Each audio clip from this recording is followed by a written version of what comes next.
ஆன்மீக அன்பர்களுக்கு வணக்கம். திருவாக்கும் செய்கரமும் கைகூட்டும் செஞ்சல் பெருவாக்கும் பீடும் பெருக்கும் உருவாக்கும் ஆதலால் வானோர் மாணிமுத்தனை காதலால் கூப்புவதும் கை. சிம்ம ராசி 2025 பலன்கள். சிம்ம ராசி அப்படிங்கிறது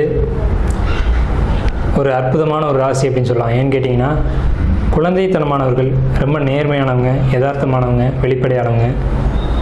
ஸோ இந்த ராசிக்கு 2025 வருஷம் எப்படி இருக்க போகுது அப்படின்னு பார்க்குறதுக்கு முன்னாடி, இந்த 2025 தொடக்கமே ஒரு புதன்கிழமையில் தொடங்குது. இந்த புதன் வந்துட்டு சிம்மத்துக்கு ஒரு பாசிட்டிவான ஒரு பிளானட். சிம்மத்தை பொறுத்த வரைக்கும் புதன் அப்படின்னாலுமே ஒரு பாசிட்டிவான பிளானட். ஸோ அப்படிப்பட்ட புதன்கிழமையில் இந்த வருடம் அப்படிங்கிறது தொடங்குது. நல்ல நாள், நல்ல திதி, நல்ல நட்சத்திரம், நல்ல ஒரு அமைப்பில் இந்த புத்தாண்டு அப்படிங்கிறது தொடங்குது. புத்தாண்டில் உங்களுக்கு நன்மை அடையக்கூடிய ராசிகள், தீமை அடையக்கூடிய ராசிகள் அப்படின்னு நம்ம 2 பங்காக பிரித்தோம் அப்படின்னா, அதில் எச்சரிக்கையாக இருக்கக்கூடிய ஒரு அமைப்பில் சிம்மம் அப்படிங்கிறது இருக்குது. அப்படி இருந்தாலுமே கூட ஒரு ராசிக்கு முழுமையான நன்மைகளையும் ஒரு கிரகம் செஞ்சிடாது, முழுமையான தீமைகளும் ஒரு கிரகம் செஞ்சிடாது. ஸோ 50-50 அப்படின்ற ஒரு அமைப்பில் தான் ஒரு கிரகம் ஒரு ராசிக்கு பலனை கொடுக்க முடியும். ஸோ அப்படிப்பட்ட அமைப்பில் இருக்கக்கூடிய விஷயங்களில் எந்த விஷயங்களில் நீங்கள் எச்சரிக்கையாக இருக்கணும், எந்த விஷயங்களில் நீங்கள் பயன்படுத்திக்கணும் அப்படின்ற ஒரு விஷயத்தை தான் நம்ம இங்கே முன்வைக்கிறோம். ஸோ இந்த வருடத்தில் வருட பலன் அப்படின்னு நம்ம கணிக்கும்போது 4 கிரகங்கள் கிரக பயிற்சி ஆகுது. குரு பகவான், சனி பகவான், ராகு, கேது. இந்த 4 கிரகங்களும் வருட கிரக பயிற்சி ஆகுது. இந்த வருட கிரக பயிற்சி இந்த ராசிக்கு என்ன அமைப்பில் இருக்குது, அதனால் என்ன நன்மைகள் தீமைகள் கொடுக்க போகுது அப்படிங்கிறத நம்ம கணிக்கிறோம். இதில் சுய ஜாதகம் ஒரு பலனை சொல்லும், கோச்சார கிரகம் இந்த பலனை சொல்லும். அப்போ சுய ஜாதகம் இருக்க பலனை கோச்சாரம் இல்லை என்று மறுக்கிறதுக்கு இல்லை.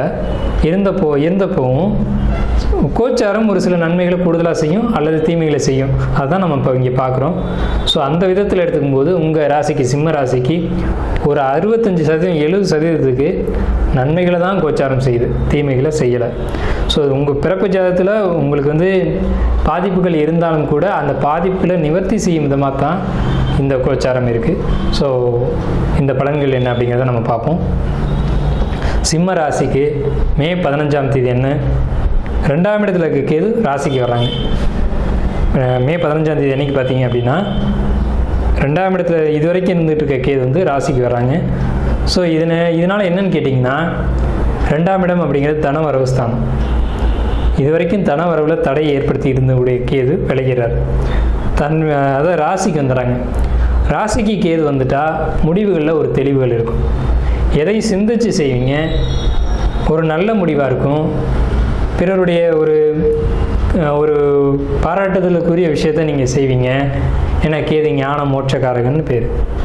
ஒரு காரியம் ஞானத்தோடையும் தெளிவோடையும் நல்ல விஷயமாகவும் இருக்கக்கூடிய அமைப்பு என்னன்னு கேட்டிங்கன்னா இந்த ராசியின் மீது கேது தான். அதே நேரத்தில் இந்த காலகட்டங்களில் மனக்குழப்பங்கள் வரும், சந்தேகங்கள் வரும், மன சஞ்சலங்கள் வரும். எந்த ஒரு விஷயத்துக்கும் பட்டுன்னு மன வருத்தப்பட்டுருவீங்க. ஸோ இந்த ஒரு விஷயத்தை மட்டும் நீங்கள் எச்சரிக்கையாக இருக்கணும். கேது பகவான் ஞானத்தை கொடுத்தாலும் இந்த பக்கம் மன வருத்தங்களையும் கொடுப்பார், குழப்பங்களையும் கொடுப்பார். அந்த குழப்பங்கள்லேருந்து வெளியில் வர்றதுக்கான விஷயங்களை நீங்கள் பண்ணிக்கணும். மனசு எப்பவும் தெளிவாக வச்சுக்கணும் சிம்ம ராசிக்காரங்க இந்த 2025 வருஷத்தில். அடுத்து லாபகுரு. லாபம்னு சொல்லக்கூடிய 11ஆம் வீடு. லாபகுரு அப்படின்னு எடுத்துக்கிட்டோம்னா, இவர் பார்க்கக்கூடிய இடங்கள் 5ஆம் பார்வையாக உங்கள் ராசிக்கு 3ஆம் இடத்தையும், உங்கள் ராசிக்கு 5ஆம் இடத்தையும், உங்கள் ராசிக்கு 7ஆம் இடத்தையும் பார்க்குறாங்க. ஸோ 5ஆம் இடத்தை குரு பார்த்துட்டாலுமே எல்லா நன்மைகளும் கிடைச்சிடும், சந்தேகமே வேணாம். சிம்ம ராசிக்காரங்களுக்கு இந்த ஆண்டு எல்லா விதமான நன்மைகளும், எல்லா விதமான பாக்கியங்களும், எல்லா விதமான புண்ணியங்களும் கிடைக்கும். யோகமாக இந்த 2025 வருடம் சிம்ம ராசிக்கு இருக்கும். என்னென்ன யோகங்கள் இருக்கும் அப்படின்னா, படிக்கிறவங்களை பொறுத்த வரைக்கும் படிப்பு ரொம்ப சூப்பராக இருக்கும், மார்க்கு நிறைய ஸ்கோர் பண்ணுவாங்க. தொழில் பண்ணக்கூடியவங்களை பொறுத்த வரைக்கும் தொழிலில் பெரிய வெற்றிகள், பெரிய லாபங்கள், பெரிய ஒரு விஐபிகளுடைய ஒரு அறிமுகம் அப்படிங்கிறதுலாம் இந்த ஆண்டு கிடைக்கும். முக்கியமான விஐபிகள் உங்கள்கிட்ட தொழில் பண்ணிட்டு போவாங்க. அதன் மூலமாக அவங்க பலரை அறிமுகப்படுத்துவாங்க. அதன் மூலமாக உங்களுக்கு வெற்றிகள் கிடைக்கும். அதே மாதிரி புரோக்கரேஜ் வருமானம் பார்க்கக்கூடியவங்க, அவங்கள பொறுத்த வரைக்கும் பெரிய அளவில் லாபம் கிடைக்கும். ஏன்னா உங்களுக்கு 2ஆம் இடமே புதனுடைய வீடு. நீங்கள் பண்ணக்கூடிய தொழில்கள் புரோக்கரேஜ், எழுத்து, டாக்குமெண்ட்டு, பதிவு இது சார்ந்து தான் இருக்கணும். எழுதக்கூடிய தொழில் பார்க்குறது, கணக்கு வழக்கு பார்க்கக்கூடிய தொழில் பார்க்குறது, அதே மாதிரி டாக்குமெண்ட்டு சம்மந்தப்பட்டது, கணக்கு வழக்கு, ஆடிட்டிங், இந்த மாதிரி தொழில்களில் நீங்கள் எடுத்துக்கிட்டீங்க அப்படின்னா எளிதில் நீங்கள் வெற்றி அடைய முடியும் அப்படின்ற ஒரு அமைப்பு இருக்குது. இந்த தொழிலை செய்யக்கூடிய சிம்மராசிக்காரங்களுக்கு இந்த 2025 வருடம் மிகப்பெரிய வெற்றிகள் காத்துக்கிட்டு இருக்குது அப்படிங்கிறதுல மாற்றமே இல்லை. எழுதக்கூடியவங்க, வாய் மூலமாக அதாவது வாய் மூலமாக ஒரு தொழிலை பண்ணக்கூடியவங்க, வாக்கு வன்மை மூலமாக ஒரு தொழில் பண்ணக்கூடியவங்க, மிமிக்ரி பண்ணக்கூடியவங்க, ஒரு பாடகர், இவங்கெல்லாம் வந்துட்டு இந்த 2025 வருஷத்தில் வந்து ரொம்ப சிறப்பாக இருக்கும் அப்படின்ற ஒரு அமைப்பு வந்து உங்களுக்கு சிம்மராசிக்கு இருக்குங்க. அடுத்து வந்து பார்த்திங்கன்னா உங்களுக்கு குரு பகவான் பார்வை 7ஆம் இடத்தை பார்க்குது, உங்கள் ராசிக்கு 7ஆம் இடத்தை. ஸோ இந்த 7ஆம் இட குரு பார்வை அப்படிங்கிறது திருமணம் ஆகாதவங்களுக்கு திருமணம், கூட்டு தொழிலில் ஒரு வெற்றி, புதிய கூட்டு தொழில் தொடங்கிறது, அவங்க மூலமாக லாபம் கிடைக்கிறது, நல்ல கூட்டாளிகள் கிடைக்கிறது, நல்ல நண்பர்கள் கிடைக்கிறது, நல்ல ஆலோசனைகள் கிடைக்கிறது, இதன் மூலம் வாழ்க்கையில் வெற்றி அடைகிறது. இந்த அமைப்புகளை சிம்ம ராசிக்கு 2025ஆம் வருடம் சுட்டி காட்டுது அப்படின்ற ஒரு அமைப்பு இருக்குது.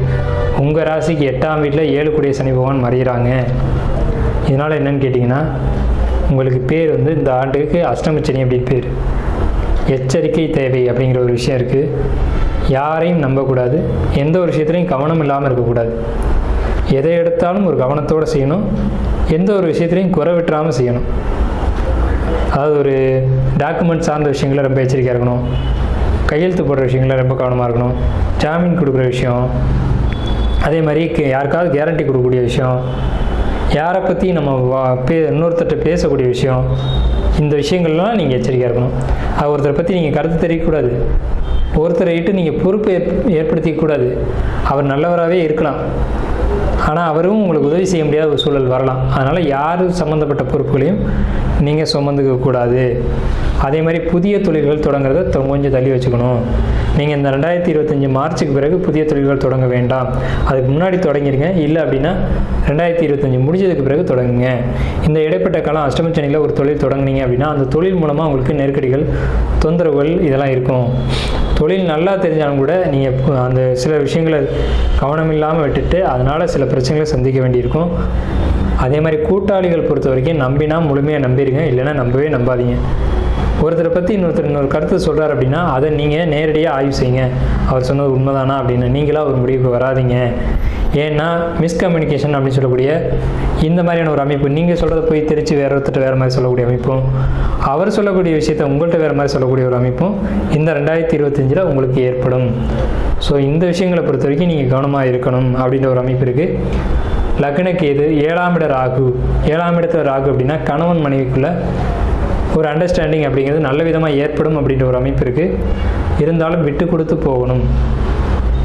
7ஆம் இடத்தை குரு பகவான் பார்க்குறாங்க அப்படின்றதுனால உங்களுக்குள்ள கருத்து வேறுபாடுகள் இருந்தாலும் கூட நீங்கள் மறுபடியும் கருத்து ஒற்றுமை ஏற்பட்டு சேருவீங்க அப்படின்றதுல மாற்றம் இல்லை. இருந்தாலும் நீங்களும் சில விஷயங்களை இறங்கி கொடுத்து போகணும். சிம்மராசிக்காரங்க வாழ்க்கை துணைகிட்ட கணவனாக இருந்தாலும் சரி, மனைவியாக இருந்தாலும் சரி, விட்டு கொடுத்து போனதுனால தவறுகள் இல்லை. ஆனால் சிம்மம் எப்போவுமே இறங்கி போக மாட்டீங்க, ஆனால் இறங்கி போகணும். சில சூழல்களை நீங்களும் புரிஞ்சுக்கணும். பொறுமை அப்படின்ற ஒரு விஷயம் உங்கள்கிட்ட இருக்காது, ஆனால் இந்த காலகட்டங்களில் தேவை அப்படின்ற ஒரு அறிவுரையும் நம்ம கொடுக்குறோம். மாணவர்களை பொறுத்த வரைக்கும் 2ஆம் இடத்தை சனி பார்க்குறாங்க அப்படின்றதுனால படிப்பு மந்தப்படும், படிப்புக்காக இடமாற்றங்கள் ஏற்படும், வெளியூர் போய் படிக்கிற மாதிரி இருக்கும், ஹாஸ்டலில் தங்கி படிக்கிற மாதிரி இருக்கும். அந்த அமைப்புகளை பயன்படுத்திக்கோங்க. படிப்பில் தடை ஏற்படுத்த விட்டுறாதீங்க. இது ஒரு விஷயம் படிப்பை பொறுத்த வரைக்கும். வருமானத்தை பொறுத்த வரைக்கும் தொழில்கள் லாபங்கள் குறையும், அதுக்காக சிந்திச்சு செயல்படுங்க. திடீர்னு ஒரு புதிய தொழில் தொடங்குதோ, திடீர்னு தொழிலை மூடுறதோ வேண்டாம். இதை கொஞ்சம் உங்கள் ஜோசியர்களை அணுகி அவங்க ஆலோசனையின் பேரில் பிறப்பு ஜாதத்தின் அடிப்படையில் நீங்கள் அதை கொஞ்சம் அனுசரித்து செய்யுங்க. தொழிலை பொறுத்த வரைக்கும் வருமானம் கொஞ்சம் மட்டுப்பட தான் செய்யும், அப்படிங்கிற மாற்றம் இல்லை. அதையும் உங்களுடைய அறிவு சார்ந்த விஷயங்களில் ஈடுபட்டு நீங்கள் அதையும் முன்னேற்றக்கூடிய ஒரு வாய்ப்புகளும் உண்டு. ஏன்னு கேட்டிங்கன்னா உங்களுக்கு 3ஆம் இடத்தை குரு பகவான் பார்க்குறாங்க. 3ஆம் இடம் என்பது பயணங்கள், உங்களுக்கு சிறுதூர பயணங்கள், இடமாற்றங்கள் நிச்சயமாக 2025 உண்டு. நீங்கள் இடம் மாறணும் அப்படின்னு ஆசைப்பட்டுருந்தீங்கன்னா இடமாற்றத்தை நிச்சயமாக கொடுக்கும். அந்த இடமாற்றம் உங்களுக்கு நன்மைகளை ஏற்படுத்தி கொடுக்கும். சிம்மராசியை பொறுத்த வரைக்கும் மட்டும் இடமாற்றங்கள் உண்டு. ஒரு வீட்டில் 4 பேர் இருக்காங்கன்னா 4 பேருக்கும் 4 ராசியாக இருக்கும். நம்ம சொல்கிறது சிம்ம ராசிக்கு மட்டும், பர்டிகுலராக உங்களுடைய பிறப்பு ஜாதகம், அந்த 4 பேருடைய பிறப்பு ஜாதகம், இதெல்லாம் ரொம்ப ஆய்வு பண்ணி தான் இந்த முடிவு வரணும். ஆனால் இடமாற்றங்கள் கொடுக்க போகிறது உறுதி. இடமாற்றங்கள் மூலமாக நன்மைகள் அழைப்போகிறது அப்படிங்கிறது உறுதி. இந்த இடத்த பொறுத்த வரைக்கும் கவனமாக இருக்க வேண்டிய இடத்த நம்ம சொல்லியிருக்கோம். வருமானத்தை பற்றி நம்ம சொல்லியிருக்கோம். எந்த துறைகளில் வருமானம் அப்படின்னு கேட்டிங்கன்னா கலைத்துறைகள், எழுத்துத்துறைகள், வாக்கு வன்மை சார்ந்த துறைகள், இதெல்லாம் வெற்றியை கொடுக்கும் அப்படின்ற ஒரு விஷயம் இருக்குது. கலைத்துறையில் ஈடுபடக்கூடியவங்களுக்கு வெற்றி இருக்குது. மாணவர்களை பொறுத்த வரைக்கும் நல்ல மார்க் ஸ்கோர் பண்ணுவீங்க. தொழில்கள் பொறுத்த வரைக்கும் கொஞ்சம் நீங்கள் கவனமாக இருக்கணும் அப்படின்ற ஒரு அமைப்பு இருக்குது. புதிய வீடு வாங்கணும் அப்படின்னு நினச்சிங்கன்னா வாங்குங்க. டாக்குமெண்ட்லாம் கரெக்டாக இருக்கான்னு செக் பண்ணிக்கோங்க. அதே மாதிரி டாக்குமெண்ட்டில் எதுவும் பிரச்சனைகள் இருந்தால் அதை சரி பண்ணிவிட்டு வாங்குங்க. அது இல்லாமல் வாங்க வேண்டாம். ஆனால் உங்களுக்கு இந்த 2025ஆம் வருஷத்தில் புதிய வீடுகள், சொந்த வீடு அப்படிங்கிறது நிச்சயமாக அமையும். கடனாளியாக யாராவது இருந்தீங்க அப்படின்னா கடன் அடையும். கடன் அடையிறதுக்காக சொத்தை இழக்க வேண்டியது நேரிடும். அந்த ப்ராப்பர்ட்டியை விற்று தான் நீங்கள் கடன் அடைக்கக்கூடிய ஒரு அமைப்பு அப்படிங்கிறது வரும். ஆனால் உங்களுக்கு கடன்லேருந்து ஒரு நிம்மதி அப்படிங்கிறது உறுதியாக கிடைக்கும். ஏன்னா உங்களுக்கு 7ஆம் வீட்டை குரு பகவான் பார்க்குறாங்க. இதனால் கடன் அடையும், பெரிய அளவில் கடன் அடையும். ஆனால் சொத்து விற்கிற மாதிரி இருக்கும். ஏன்னா 7ஆம் வீட்டுக்கு ராகு பகவான் வராங்க. ஒரு சொத்து, பயன்படாத சொத்து உங்கள் கையை விட்டு போகும். சிம்மராசிக்கு இந்த 2025ஆவது வருடத்தில் உங்களுக்கு நிறைய நன்மைகள் தான் இருக்குது. நான் ஆரம்பத்திலே சொன்ன மாதிரி 70% சிம்மராசிக்கு நன்மைகள் தான் இருக்குது, தீமைகள் குறைவாகத்தான் இருக்குது. ஸோ இந்த வருடம் சிம்மராசிக்கு எல்லா விதமான நன்மைகளும் ஏற்பட வாழ்த்துக்கள். நன்றி.